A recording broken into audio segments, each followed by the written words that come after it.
இது சொல்லியே ஆகணும். இது வந்து ஸ்கூல் கால நினைவுகள்ல ஒன்று தான். என்னன்னு சொன்னா, இந்த ப்ரிஃபெக்ட் மானிட்டர் அப்படின்னு சொல்லி வகுப்புல வைப்பாங்க. இப்ப ஒரு வகுப்புல வைக்கணும், யார வைக்கணும்னு சொன்னா, இவங்களன்னு சொல்லிட்டு இருக்கும்போது, அதுல வந்து தேர்வு நடக்கும். இது 9ஆம் ஆண்டுல எனக்கு நடந்தது. அப்ப தேர்வு செய்து என்ன வச்சுட்டாங்க கேர்ல்ஸ்ல.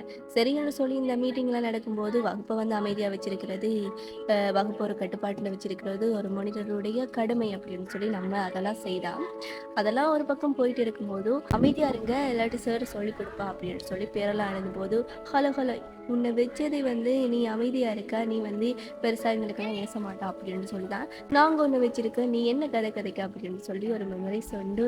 இது வந்து வேற எதுக்காகவும் இல்ல. என் ஃப்ரெண்ட்ஸ் எல்லாரும் பார்த்து கொண்டு இருப்பீங்க தான். அப்படியோ சனா நான் உன்னோட ஃப்ரெண்ட் தாண்டி அப்படின்னு சொல்லி ஒரு கமெண்ட்ல போடுங்க.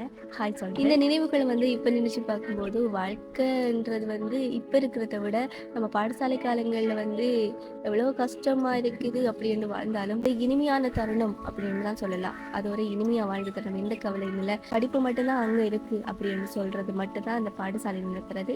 கண்டிப்பா எல்லாரும் வந்து பாடசாலை காலங்களை வந்து மிஸ் பண்ணிடாதீங்க. பாடசாலை காலங்களை படிச்சு முடிச்சிருங்க. உங்களால முடிஞ்ச அளவுக்கு இந்த வாழ்க்கையை மிஸ் பண்ணிடாதீங்க. எல்லாரும் படிங்க தங்கங்களா.